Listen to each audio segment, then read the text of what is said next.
We started in a garage. We were 21-year-old kids. We wanted to ski, so we made up a camera to record. Didn't look anything like this. It was a bunch of wires and cables, and made a little $400,000 business. And went from that to something that's small, but built about a $30 million company, and number 2 in a space, and about 50 people. And I learned a whole lot about the best product doesn't always win. Got my ass kicked by a really good brand. But went through it all, right? We sold products at Apple and Best Buy and International. And I'm David Glickman. I'm with a company called Lively, which you may or may not have heard of. This is actually the hardware that we are building and just started shipping about actually almost 4 weeks ago now. Couple things about my background, and then I'll talk a little bit more about Lively. For me, I've done a couple startups in the past. Never actually a hardware startup. My first hardware experience was about 19 years ago when I worked at Apple. So I was a product manager on the Newton, the handheld device with the handwriting that sometimes people remember, sometimes people don't at all. I always say it's a good lesson to either be early to market or just make something that flat out didn't work. But we learned a ton. So it's fun to kind of come back to hardware after so many years. A couple other things that are important, especially for you guys. We have been working with PCH for the last about 14 to 15 months now. So I knew Liam Casey for a long time, and actually Liam and one other person were the very first people we called when we were looking at building Lively. So we're part of the accelerator program. It was kind of pre-Highway 1, but we've worked with, I think, all the people that you have probably met from PCH and will meet when you go to Shenzhen. So in addition to the content that we cover today, very happy to answer questions, talk about our experience, things we've learned, and anything we can be helpful for. One other thing I would say is we have some slides, but we've created a bunch of exercises as well for us to work on together, so it's not just us talking the whole time. And then I would also say jump in whenever and ask us questions. And we think that'll be even more interesting than us just talking from slides. So just the flow that we thought of is we'll cover kind of our thoughts on each of these topics at kind of a high level, and then let's talk about it, have a discussion, as I said, ask questions. And then for each of them, we just created these really, really simple worksheets. Some of them built off stuff that we did when we were either starting Contour or starting Lively or even from past companies. And in some cases, we're going to share just case studies of like things that we did right in each of these categories. I'm going to talk about some of the consumer research we did really early on with Lively and things that we learned, things that we realized we were off course and had to course correct very quickly. And then we'll go from there. Yeah. How do you two know each other? We've known each other a super long time. We go back about 7 to 8 days. No, we got connected through the PCH team. But we spent some time obviously preparing for this, both on the phone and then Marc was by our office earlier this week. I mean, one of the cool things about this community is what I found with hardware, especially right now, is there's very much a mentality of we're kind of all in it together, meaning hardware has this renaissance now. There's a lot of talk about it's easier to do hardware than it was before. That is true, but it's still crazy hard to do hardware. And so I've found that you just get connected to interesting people that, for the most part, unless you're like 100% directly competitive, we've found people are very open to, here's who I talk to help with an industrial design problem. Here's who I talk to about a approvals challenge, getting through a certain government or whatever it might be. And so it turns out we knew a lot of people in common already, including someone Marc was just meeting with yesterday. So with that, so let's go with market. All right. So in market, usually people talk about the number of people. We kind of believe in something that's called a market narrative, and I'll use an example. So if I were to make another camera photography market, there's a bunch of stuff I know that's happening, right? I know that the market for cameras is declining. I know that 2007 was the peak and it's coming down, right? I know that phones are being replaced, right? I know all these things about the photography market. Some of the numbers are important, like how many units were sold. I mean, that just kind of gives you a reference. If you're in a space that has 50 people, then it's considered really small. But generally the stuff you're doing, I think I heard kitchen products back there, right? You don't want to understand, like, all right, what are the trends happening in kitchen? Are people cooking more? Are they cooking less? Right? Are they buying more stuff? They're buying less. Like you end up trying to, when you build a market, you start to just figure out, okay, what's happening in the trends of your category, right? So what you'd start with is stuff like this, right? Bunch of lists, a bunch of data, anything that's around trends, consumer behavior changing, or general numbers, okay? So if I were to start with photography, I'd start somewhere like this, The next side, and then I'll basically end up creating is a simple descriptor. I believe in a narrative, so you end up telling a story, and what you're trying to validate is the market you're going into as a positive story, right? If the market I'm going to as a negative story, you're going to have a bit of a challenge, right? So Lively is a good example. You've got a product for elderly people. The market size for elderly people is about to double, right? So they're going into a market where the trend is positive. You look at smart locks, for example. They're going into a market where the number of homes being sold is flat or down, right? So now you've got to convince consumers with smart locks that even though the homes aren't selling, like, hey, and all of a sudden you should change your locks, okay? I will read you a simple, so this would be a simple market narrative. I'll read it so you get a sense of like what you end up wanting to create. So if I was to make a photography product, I would think about it like this. So digital pictures are taking has exploded. So All Things D has a recent quote, more pictures are being taken and shared online at any point in our history, which is directly related to the fact that more people than ever access to high quality cameras.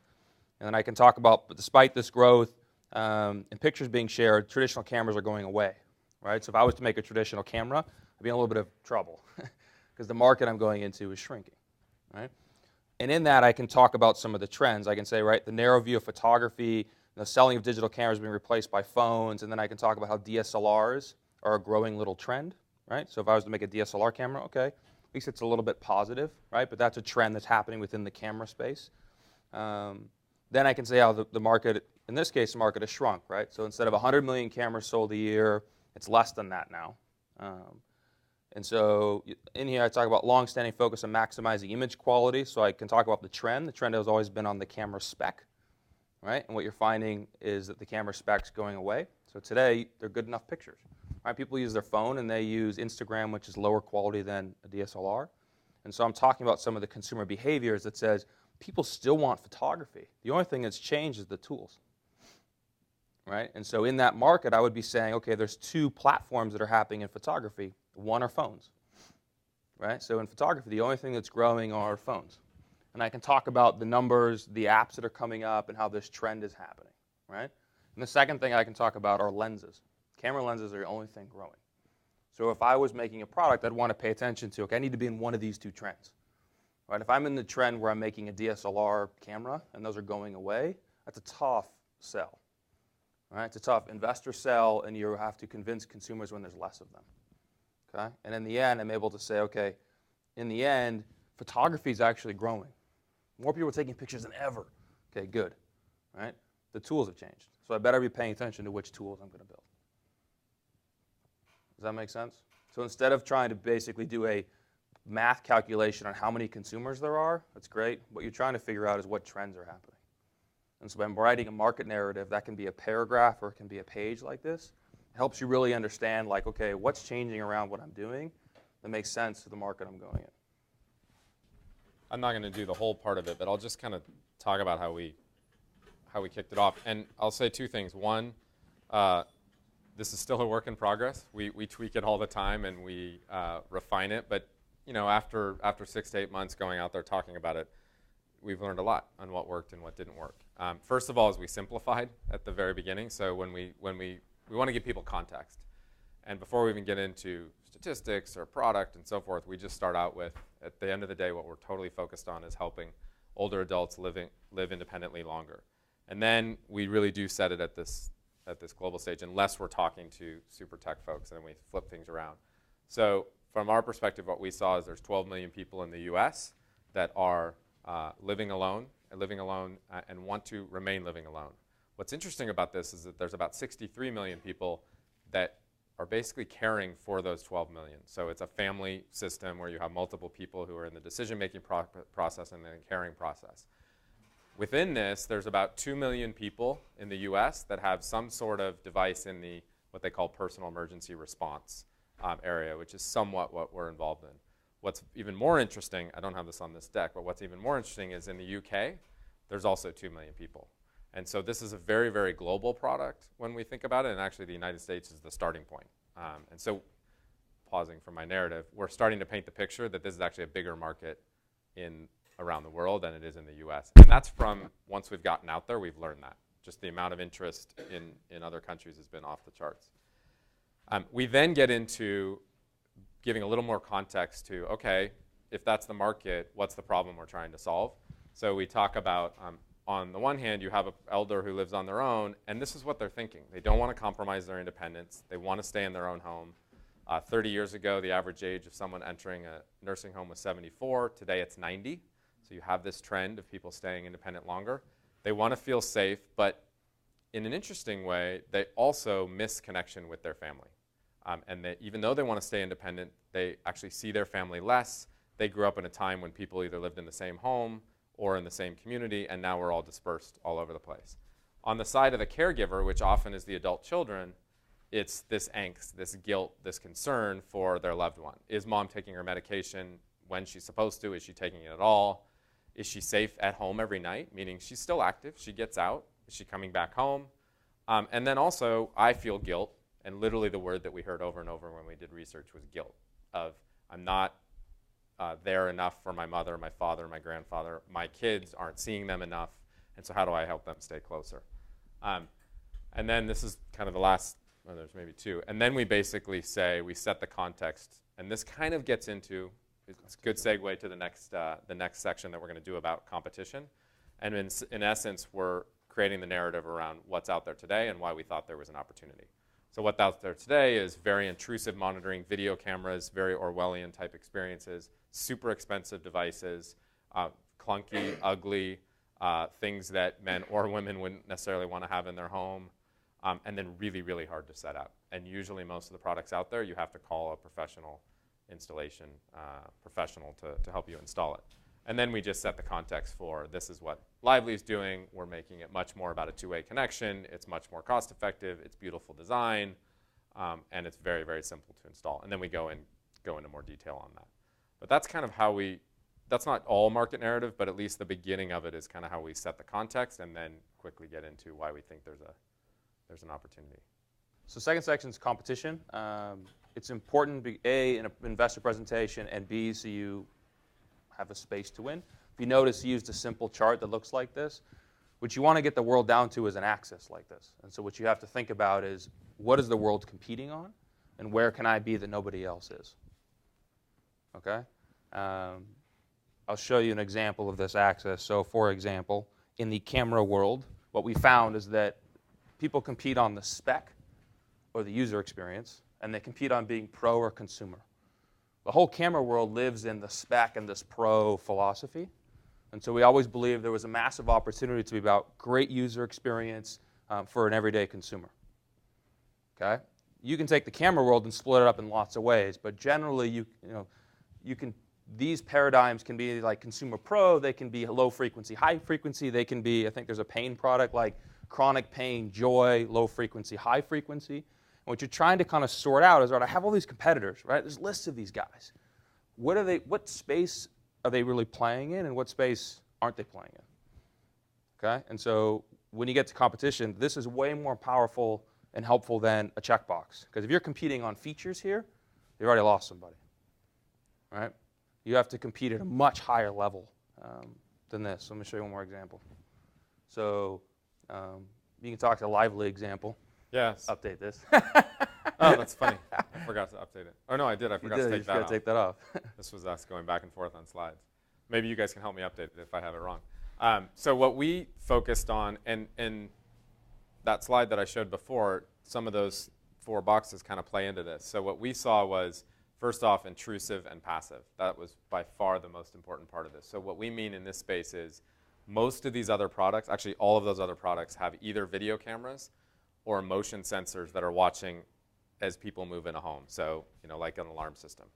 Both of those things, huge, huge pushback from people who live on their own. It's just too intrusive. So we saw that as one continuum. And then this other continuum is, again, because of the advent of connected things, a lot of the stuff that we're all thinking about, like you can do things easier now, it can be less expensive, is self-install versus professional install. We just kept looking at these devices and said, it's crazy how complicated people make it. There has to be a simpler way using existing technology, and just putting these sensors on objects in the home and using an accelerometer. Can we get at 80 to 90% of what some of these solutions are solving for? And so that was for us what we saw as the opportunity is make it as passive in the background as possible and not change your user patterns and make it super easy to install. Okay. These are two somewhat totally different subjects. We kind of argued that these should be two different discussions and meetings, but for some reason wanted to put them together. So we did market and competition. We're going to switch your mind to just like forget about what we just covered. We're going to talk about how you figure out the customer need. Okay? So market, how the hell you're going to compete in it, and then within that you have this customer. Most of you probably are the customer that you're solving a problem for. Dave is going to go into everything he did for Lively, did a lot of kind of user research, customer research. We want to teach you how to do it and ask the right questions so you actually get the right answers. Because if you ask the wrong questions, you get the wrong answers, and you build the wrong thing. So before I jump in, let me ask, how many of you have done any type of research with consumers, either before you have a prototype or with a prototype? So of the ones raising their hand, is it before prototype or with something? Before. Both? Okay. Okay. So what I was going to walk through and help us pace this, if some of this feels repetitive or everybody's already done it, then we'll go faster. But what I was going to walk through is some techniques we used kind of from day one or early days before we had a product built, all the way to literally right before we launched in terms of user testing, user feedback, understanding if we were getting things right and where we needed to tweak things. And so it's a process. It's actually, I used to be in the consulting world, and we did this for a lot of big companies, and we called it immersive observation. And it's just a very, very quick, relatively low-cost way to get a lot of feedback from consumers. And we actually avoided going to a research firm, hiring an ethnographic consultant to come and create a whole, $30,000 program. What we found is, as long as we could do some recruiting and just be in the homes of people and use some kind of simple techniques, we could get 80% of what you would get, or maybe more, than when you go to kind of a professional grade thing. So the idea is, while not as exhaustive or time-consuming as a complete research project, this rapid immersion allows you to learn a lot from customers in a really, really quick amount of time at different levels of the journey. So what we ended up doing is, it was kind of 3 phases. So last year, we started the company in the summer of last year. We were basically, we had a deck, we had a concept, but we really wanted to, before we started building things with our team in PCH, we wanted to validate, are we on the right track? What types of sensors should we build? And so forth. And so what we did is this kind of, I said, pre-prototype focus groups, where and I'll pass these around, just as, again, you guys might be beyond it, but I thought it was kind of an interesting exercise. So at the time we did this, we had a notion of a name for the company. At that time, you'll see when I pass this around, it was live.ly, because we were thinking of doing the .ly URL. We decided against that because for our demographic, that was way too confusing, like what's .ly, et cetera. But you'll see that this was our prototype. And all we did was we took an old Linksys router that plugs into the wall, and we just wrapped a piece of Lively around it, or a piece of paper around it that said Lively. And we used this to explain the concept of there'd be a hub in your home. You'd plug it into the wall. You wouldn't need internet access, even though there's an Ethernet port and everything. And then we created sensors. I just think this is funny, because these are our sensors, and they were literally this thick. And we were like, these will be sensors, and they'll have batteries and an accelerometer and a Bluetooth, and they were this thick. And as I'll pass around the final product, they're clearly not this thick. But it gave us, you guys can take a look at it, it gave us the means to be able to kind of do this first round of research, and I'll walk through that in a second. Then we did in-market pilot within 30 homes, where we actually did build early versions of the product. Actually, PCH built our plastics at that point, or not PCH, but the contract manufacturer did, but they helped us, and then we hand-built 30 boards, basically. And then went into homes, and there we're talking about, like, does the product work? Do the core things resonate? What do we get right? What do we get wrong? And then everybody does this, but I can even share some things around it. Right before we actually launched, we got the final product out into a small group of people's hands. So what, especially around that first stage, when we went into when we first talked to people in that first stage last summer, let me just tell you what we did, because it was super scrappy, and I highly recommend doing something like this if you haven't done it before. So we wanted to talk to elders, so elders being kind of 80 and older, living alone, roughly 80 and older living alone. And we wanted to talk to the children of those people. So we always say adult children, right? So probably 50s, 60s, sometimes mid 40s. And so we literally, at that point, we didn't want to spend a lot of money. So we, in the Bay Area, literally called church groups, a synagogue that I went to when I was growing up as a kid. I happen to live in the Bay Area. A senior center in Los Altos, and a home care organization called Home Instead in Los Altos. Literally called those folks up, said, here's what we're doing. I think we ended up paying each person $50. We'd love to come out, show these concepts, and talk about an idea around helping elders who live independently. And in our case, the pitch was, before we even build anything, we want the input of real users. And so that cost us very little, and we just did the recruitment on our own. So a professional research firm, and some people, even in the industries, will say, you got to go with a professional firm, your screening isn't going to be perfect, you're not going to get the right demographic, or not right, but you're going to have duplicative people, et cetera, et cetera. That's probably all true, but what I would argue is we learned, again, 80 to 90% of what we needed to learn at a complete fraction of the cost. And so we did this over about 2 weeks, just went to these people's homes, and what we did is focused on kind of these 3 principles, which is you participate, but you really, really strive to remain neutral. And this is hard. And what I mean by participate is I basically led the focus groups. Again, if you talk to a research company, they're going to tell you, David, you don't have experience doing this. I have 20 years experience doing it, et cetera. And did I make mistakes? Of course I did. But I really tried to channel what you see in focus groups, where it's someone who's not being judgmental about answers. It's ask the right questions in the right way. And what I mean by that is ask open-ended questions to start with, and then you kind of narrow. But never ask a question that's like almost defensive, or I'm going to use the jewelry as an example. So if we had a mock-up of jewelry and someone said, well, I don't like the color green, and I would answer, well, actually, statistically, green is one of the favorite colors, and you get into this dialogue. You really have to discipline yourself to be like, oh, tell me why you didn't like that. Tell me why that isn't a fit. And we videotape these. We asked them if we could videotape them. And then So the key words he's saying, there's 2 key questions you ask all the time: how and why. So you watch people, how are they doing something today? So in his experience, this didn't exist. So he couldn't walk into a house and say, all right, how do you monitor yourself today? There, right? But in our case, we had cameras. We'd watch people, how do you record action video? And we'd watch people strap on duct tape and all this stuff. And then we'd ask a bunch of why questions, right? Yeah, so nice segue. The third one here, I always say be 2 years old. My kids are older than that now, but when they were 2 or 3, or maybe even when they're 10, they always ask why, right? And there's something to that. And you don't do it like a 4-year-old would, where it's annoying, but you do it in the right way, where you're like, well, why do you like green? Or why do you think that? And I think that's really, really helpful. Let people tell stories.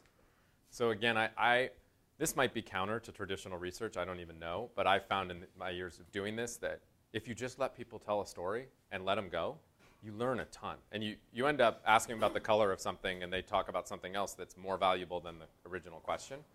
So we just let people talk for a while, while also moderating, right? You can't be there all day long. And then also in our case, we did some one-on-one and some group. And in the group one, either yourself or whoever you find to do this, you have to be good at basically cutting someone off without offending them, right? Because you're going to get that group talker who just keeps going and going. But these are some of the things that we used as principles. So never lead the conversation. So ask the question and let them go. But don't lead them to an answer that you're trying to get, I think is a really key thing. I didn't put it up here, but the most important one is just listen. Like sometimes I would ask a question and I wouldn't talk for another 10, 15 minutes because we were just soaking in what we were hearing from people. I already covered those 2, and then the more specific your questions, the more personal experience you'll uncover. So this is a little bit contradictory to the open-ended part that I talked about. So the art here is start with open-ended questions and then get more specific if you're trying to get to a certain answer, not an answer, but a certain insight that you're trying to get from people. I think you guys are getting these slides, so all this stuff you'll have there. And then, yeah. So, it's pretty widely known, pretty famous that Steve Jobs said that he doesn't like focus groups. So, why do you think he's wrong in that way? Well, having worked at Apple, but not when Steve was there, I think if you're Steve Jobs, and there are a handful of Steve Jobs in the world that literally can say or one that literally Mickey Drexler, J. Crew might be another one. Like he says somewhat similar things, and I would say I agree to it to some extent. Like you can't let research determine everything, but I think unless you are like 1,000% sure you know you're ahead of the curve and you're thinking 5 steps ahead of where people are at, I think it's really hard to not have any feedback from consumers. So I'll give an example. When we went to Florida and we put 30 of these in homes, so our initial hypothesis was 2 of these sensors, and I can pass these around actually. 2 of these sensors would be in the bathroom, or sorry, in the kitchen, and 1 would be on the refrigerator, and 1 would be in the utensil drawer. And the idea is if you open the refrigerator, that indicates you're eating and drinking. If you open the utensil drawer, that indicates that you're eating or even emptying the dishwasher, which meant that you did have activity in the kitchen, et cetera. Where I think he was right is research and focus groups where you have people just sitting around a table and not in their own home, I think there's only a certain amount you can do of that. That's what we did in the summer. We did some of that. But then we got in people's homes. Because what we learned, the very first person, we went to these 30 homes, the very first person, we went into her home and I just watched her actually. She was following the instructions. She put one on the refrigerator. She's like, oh, this is pretty easy. You just peel this off and you put it here. And then she was putting it in the utensil drawer and she was like, oh, okay, I'm going to put it on the utensil drawer. Just so you know, I live alone and I have 1 fork, 1 knife, and 1 spoon that I just wash and put on the dish rack. So I never open this utensil drawer. Where you really want to put it is on this pantry where my peanut butter is because I eat peanut butter every day. So we were not Steve Jobs to, now that I say it, it almost sounds obvious, like, oh yeah, you live alone. It kind of makes sense you would never open the utensil drawer. We didn't learn that until we went into someone's home and did that. Had we not done that before we started building at a production level, we would have built a bunch of sensors. You'll see it when they pass around. They show you the location where you're supposed to put them. We would have built a bunch of sensors that said utensil drawer instead of kitchen. And I would argue in what Steve Jobs was doing was he understood the problem really, really well. The exercise you're doing here is actually understand the problem really, really well. So he's doing this so he can understand what it means to be an old person living in a house, right? Steve picked really basic categories, right? What's in my pocket, what's in my computer. And this exercise he's doing of like take samples and put them around, they did that at Apple all the time. Right? They built it for years, kept playing with it, using it. I guarantee there were 50 or 100 of those. So they were actually doing research. They just were the research subjects. And so instead of sitting around a room, Steve just had tastes nobody had. But the exercise here is to actually understand how people do stuff, to really understand the problem. And I totally agree. There's only so much traditional focus group in a boring room that you can do that's valuable. We almost none. We did it with the things that we're passing around. Yeah. But it was 2 weeks. It was really a gut check, frankly, of, like I was at Mavron, the venture firm, and it was a gut check of, are we going to put money into this, and am I going to go do it with my business partners? Yep. And that was the level. It wasn't is it the utensil drawer or something else? Yeah, I was going to say the same thing. I've seen focus groups, and they're giving you the answers they want. Right. And but it's very different what you're talking about, which is going out and observing what people are doing and seeing what they really do. Because what they'll tell you in a focus group and what they actually do are not even the same. It's all about actions. Exactly. That's what you want. The other thing we learned in the focus group was we had one of these on a faucet, and we actually built real plastics of a sensor that had a suction cup on it, and you put it on the faucet. I might even have pictures, actually. I think I do. I'll come back to that in a second. Yeah, so this is in Florida. So this was experimenting with there's a sensor in there that goes on the pill box. This is the one that we had on the faucet. It's a suction cup. We ended up not shipping with that for 2 reasons. One, it was very difficult to get one device that would attach to all sorts of different faucets. But actually probably equally important, or maybe more important, is that people had very positive reactions to the hardware, and that it was, it was okay in a pill box. I like the look. It's kind of friendly, et cetera. The one place where they didn't like it, and we kind of agreed, was on the faucet. It just kind of made your faucet look bulky and kind of ugly, frankly. And that was by going into homes and just putting it on. Right. Oh, and also it kept falling off. And he's validating the how, right? So these are all examples of how. How would you apply it? How would you use it? So if a category exists today, you want to watch them use the existing stuff. So back to my example, I'd watch them use traditional video cameras back in the day, camcorders, strap them on. Like, how do you do action video today? Learn a bunch. And then as we've come up with prototypes, we'd play with those and watch people how they applied them. So we could tweak the mounts or the user experience or the feature set. This is helping you curate, as a product owner, what's really important. What's most important? How do you set the features and priorities? Okay? Yep. And then, let me just see what else I have here. Let me go back to this. So one other method that we use that I found really helpful, and I couldn't find a printed version of this, but in the past I've made little booklets.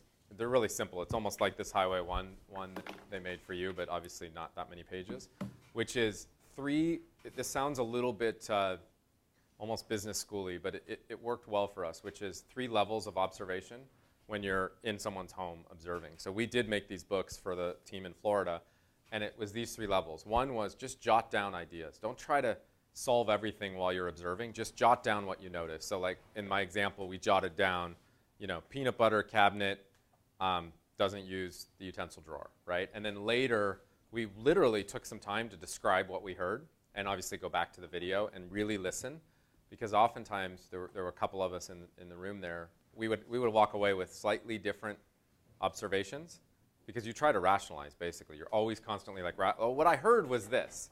Well, having the video is really helpful because you're like, that's not actually what she said, or that's not what he said, and that's very helpful. And then the last exercise is, and this is a group one with the team, is you basically say, okay, based on that, what are we going to do? The easy example of that was, okay, based on what we learned around the utensil drawer thing, we're crazy to ship one that's just about the utensil drawer.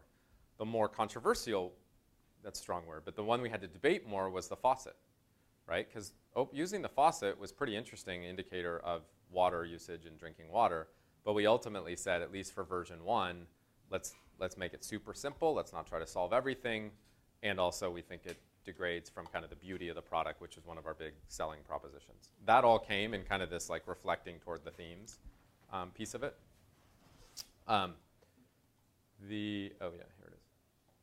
So I'm passing these around. So one last piece on focus groups, because I agree, they can be a waste of time if they're not done well or you do it too much. I will say in that summer period, the fake things I sent out, and then we actually even created a fake box. So this is totally fake content. We hadn't built a thing. We put that inside a box. We created a cardboard box, and we did use focus. We went to the community center. We went to the church, et cetera. And for that short 2-week window, it was pretty helpful. And you guys might be beyond it. All of you might be beyond it. For us, it was helpful in validating we're onto something. It didn't answer all the questions. We did hear group think or group speak once in a while, but it validated that, oh my God, there is a pain point, and we were just talking about it. There is a pain point of adult children that worry and care about their parents, and the solutions that are out there today are either really cumbersome, really ugly, or way too expensive, and so I don't even consider it. And so it helped in that way, and then we never did another focus group in a bland room again. It was always getting in people's homes as much as possible. The last thing I'll say, and then we can do a little exercise. The last thing I'll say is sometimes people say, well, what about recruitment? How did you do that? So we picked, and we found this organization by Googling it. So we wanted to figure out how can we get into homes for our demographic. So we just started looking on the internet of, are there organizations out there that try to help get products in the homes of boomers or above, basically. And it turns out there's 2 organizations in the country that we found, maybe more, that help you do user testing with that demographic. And I would say that you probably could do a similar thing with almost any industry. And so we bypassed going to a research firm to help us recruit for that, because they charge a ton of money to do that. We just negotiated directly with this organization in Sarasota, Florida, and they helped us recruit 30 families. And then it cost a lot of time. We spent 6 weeks out there, but we were in their homes for basically 6 weeks. And so that was extremely valuable. I mean, some of the examples I gave. One other example, there's 2 pillbox sensors in there today. We were originally going to ship with 1. Every single person that we were in the study with had 2 pillboxes. So we were like, we got it. We have to increase the cost of the product by a little bit for the sensor, but it makes complete sense to have more than 1. Again, things that in that case, maybe we could have done some research, but really being in the homes validated that the way we designed that worked for every pillbox, and we should have 2. So, any questions? We're going to do a quick exercise around that. Probably have to skip this because we only have 40 minutes left. But Oh yeah, I think we can. does anybody have questions around this, or you can hit us up afterwards if you're doing interviews, how we can help you with them. But if there's questions, let's just answer them. So, as far as collecting your results, how much of that is sort of numerical results, like we found that this many people use this, or like quantifying versus qualifying results based on your feel and your, Yeah. Question. It was, I would say it was 60-40, qualified to quantified. Yeah. Yeah. We aired more on the qualified. numerical answers. Yeah, I mean, we didn't have people filling out, on a scale of 1 to 5, did you like this product, did you not? Right, yeah. That wasn't so helpful. Where we were able to quantify, for instance, relatively small sample pool, but turns out it's pretty indicative. We then, in all the other homes, said, okay, let's make sure we find out if they only have one set of utensils. Right. And then we were able to quantify, and basically it turned out, if I remember right, it was about 60% of people said, yeah, I never opened the utensil drawer. Right. So that was enough for us to say we shouldn't have that sensor be cemented to the utensil drawer. In your 40 to qualify. qualify. Yeah, and that's In your gut instinct, like if you walked in a bunch of homes and they said, what are you talking about? We don't have a problem. We're fine living at home. And like 5 out of 10, then you got a problem, right? So if you're walking in to like start working with people and see how people do something and they don't do it, or they're not interested, or there's not a problem there, then that's a step back. That's a problem, right? But he was going in and getting more and more confidence. Like everyone he talked to had this same problem. Okay, now as I get down to the details of where do I mount it, how do I mount it, the features. Okay, sometimes quantitative becomes more important to make sure that you prioritize a feature over another feature. Okay. But generally, it's a gut instinct and a qualitative that you're relying on just to like, okay, I'm on the right track. Yep. Other questions? So one of the worksheet, we won't get to it, it's pretty straightforward, but one of the ways that we figured out, like we wrote a script for that first focus group, and then we wrote questions that we wanted to get answers to for the Florida trial. The exercise we were going to do, and you can do this at any point, is just spend time thinking about what are the questions you want answered, just at a raw level, not how you're going to ask them, not the right way to approach it, but just at a pure raw level. And then from there, what we did is develop, okay, what's the journey we want to take those people through? What are the questions we want to ask to get to the answers that we're looking for? So that's a good segue. So what ends up happening is you get a whole bunch of data or a whole bunch of information. You write it down, whatever it is. I'm going to give you another framework, kind of like the little cross one, but it's called the customer journey. So this all the information you learn ends up building this. Like if you build this right, this drives your roadmap. This could drive everyone for 5 years, 10 years. All right? So anyone use the customer journey? One? Okay. So what you end up realizing, so if I use David's example or camera example, I'll show you is there's something that happens before they have the problem, during the experience, and after the experience. And what you realize is there's maybe 5 or 10, or there's some number of major milestones or steps the person goes through. And what you're trying to figure out in solving the problem is what the heck are all these problems? I took the NABD example. There's going to be some experience before they use the product, right? The setting up or getting it out of the box or turning it on. There's going to be a bunch of stuff before. There's going to be a bunch of stuff they do during, right? They're driving or they're looking at information or they're trying to change stuff. And then there's things they're going to do after that, right? And what you want to understand is all of these problems, because over time you're going to solve them. You may start, the first version of the product is just you focus on one sliver, and I'll show you an example. So if I take let's take the camera example, contour, what we realized for action video is the stuff that happened before they even started recording, right? They had it in a backpack and they had to travel with their stuff, right? And then they got to the event and they had to figure the place. And we had, okay, how do I mount this thing? And how do I make sure, okay, my camera's ready to go for the day, right? So there was a bunch of steps before they even went and did their activity. And we said, okay, how are we going to solve those problems? And this is where you get a bunch of people and you brainstorm, right? Sticky notes. You're like, all right, we could solve this with the box we ship is easier to carry the product. We could do a camera sleeve. We could do a bag, a soft case, a hard case. What you end up doing as a team is brainstorming all the ways you'd solve the problem. And you end up organizing them from really easy to really hard. All right, so first version of our camera, we actually made a box that was easy to carry the product, so we solved it in a really simple way. We just made the box great for carrying in a backpack, right? If I go further, I say, okay, now they were actually recording video. We realized turning it on was a major milestone. Like I actually had to decide, I'm going to turn it on, not turn it on. Did I use my gloves, not use my gloves? Was I on the chairlift, off the chairlift? Then we figured out, okay, I got to be able to start and stop. Kind of seems obvious, but while you're skiing, it's a big deal. And then we said, okay, they got to capture stuff. We don't actually know what they want to capture. They may want to capture pictures, images, video, high frame rates, 4K video, right? And we said, okay, afterwards, we figured out they wanted to do stuff. They wanted to review the shot. They wanted somehow to edit it, and they wanted somehow to share. And we said, holy shit, the problem's massive. Some mistakes we made is we actually tried to solve all of these, like on our first version, second version, and we were terrible at it.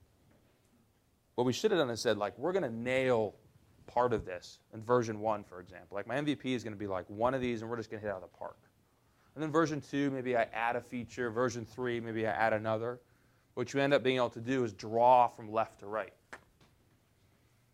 And the top one's actually none. So you may say, we're not going to solve that problem, not going to solve that problem, but we're going to do great at making it easy to turn on, start, stop. We'll let you capture images, and we're not going to solve those problems.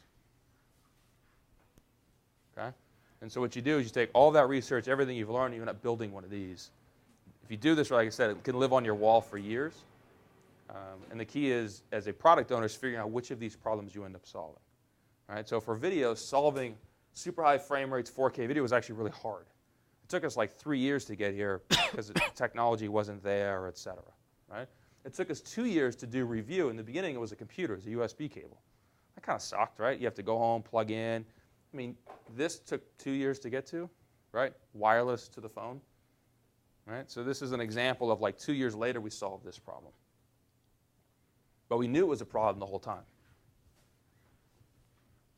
One thing I would add here is when Mark showed me this, I had done kind of journey mapping in the past, and I'll be honest, we did not do it with this rigor for Lively. We've kind of figured it out on the way. If we had this on the wall now, it would save a lot of conversations that we're having today. Like we're kind of almost in real time figuring out, okay, we now have it in the home, okay, in the journey of sharing content, an elder sharing content to loved ones, what are the things we want to do really well? So do we have SMS, do we have so on and so forth? And we're kind of doing it in real time. This will evolve, but I highly recommend spending some time on this because it will become a guide. It'll become your roadmap in a way. Again, you'll tweak it, but forcing and having the rigor to do it early helps around getting to that 1.0 product, which is, by the way, the hardest thing to, like, that's the thing you want to focus on is what has to be in 1.0 and everything else can wait. Because if you don't, you'll never get a product to market. And so these buckets, what you start with is actually how people solve it today, right? So when we started, there was this many categories. Then we started to say, okay, wait a second, could there be less categories? Could I combine some of these? So what we did is we said, this one really sucks. Like, people had to turn it on, wait to record, then flip the switch, they had all this content they didn't want. So we actually designed, eventually, the product where, like, the button was the power button. Like, you slid the switch forward, it turned on and record. And so we were able to actually get rid of customer steps, and the product became easier and easier and easier, right? Instagram, for example, if I was to take a picture, they really focused on this. They went from take a picture to share. And the camera experience used to be take a picture, look at it, then go to the next screen. They said, take a picture and you're already in the share bucket, right? And so they actually reduced steps. And so as you get these, first it's really raw. You get all this crap on the wall, and then you start thinking about how would I solve those? And then you start thinking about, wait a second, could we get rid of some steps? Like, if I got rid of steps, the customer experience would be easier. And so this journey in the beginning, like I said, is just raw. It's a bunch of sticky notes. It's your creative session. And then you start kind of mapping out, okay, how am I going to solve this problem? How am I going to reduce steps? How am I going to figure out which solution to use for that problem? Okay? So the exercise we did have is you can, so there's a journey. So this is something, if you build that, I think that'll last you a really long time. We can help you a little bit think about the buckets. So we kind of did a blank one on the back. And so you can think about, okay, what are the key things that happen before, during, and after? And then how you think about solving those problems. But we can spend a few minutes on that. Can you define touch point? So it's a major customer milestone or effort or thing they have to do. So these, we should leave this up maybe as an Yeah, example. I can leave mine up. All of those in the top and the bold are the touch points. So travel with the camera, turn on, etc. Maybe activities or actions they have to take or hurdles they have to get over or This would be before they use it, right? So smoke detector is some form of before. I've got to like set it up. I've got to like make sure it's working. There may not be this many steps. You may have a lot less steps. We had a lot of steps because video was hard. You may have like 2 steps, 2 steps, 2 steps. The number of steps doesn't matter, right? And the idea with the exercise today is you won't have like the other ones. It's a starting point. Use the time while we're here to riff with us if it's helpful. And then there's also extra sheets, and we can give these electronically too if you guys want them. So on the hard to easy scale, Yeah. how are you? So easy would be really easy to do. So with the resources you have, the people you have, so when we started, we said, and we organized these. At first, we brainstormed with a bunch of sticky notes, and we said, well, the hardest thing for us to do would be a hard case. We have to tool it. It's expensive. We need a full engineering or design team. Just making the box work was pretty cheap and simple. Let me ask a question on that. How did you rectify using that example, if hard case you found was so important that if you didn't do it, you don't have a version 1, for example? Would you then put it on the top and say, okay, in that case, we just got to go for it? Yeah, and you've got to, that's the hard part of product. You got to figure out what's really, really important. So if you spend time with people and you start to really understand the pain points, right, and you start to map these out, and you're like, look, we cannot ship a product unless it can turn on. We better make sure it can turn on when they're outside with gloves on, right? Yeah. So we had to really focus on a big button. We had to test it with gloves in freezing conditions. We had to make sure it worked. And actually, the first cameras you couldn't turn on. It may seem a little silly, but like getting this was actually really hard because no one had done plastic on plastic. And the way the door was designed, it was like pain in the ass. And like the whole GoPro commercial for a long time isn't on. And they sucked at this. Like people didn't know if their GoPro was on. People would have to like look at it and see the red light. So, yeah. Yeah. So I mean, the easy to hard continuum, you almost have to think about there's also a filter there a little bit of, okay, if it's so needed, if you can't turn the thing on, then whether it's easy or hard, it should be towards the top. And so, like I was saying, like you say, okay, my MVP, you'd actually draw a line from left to right.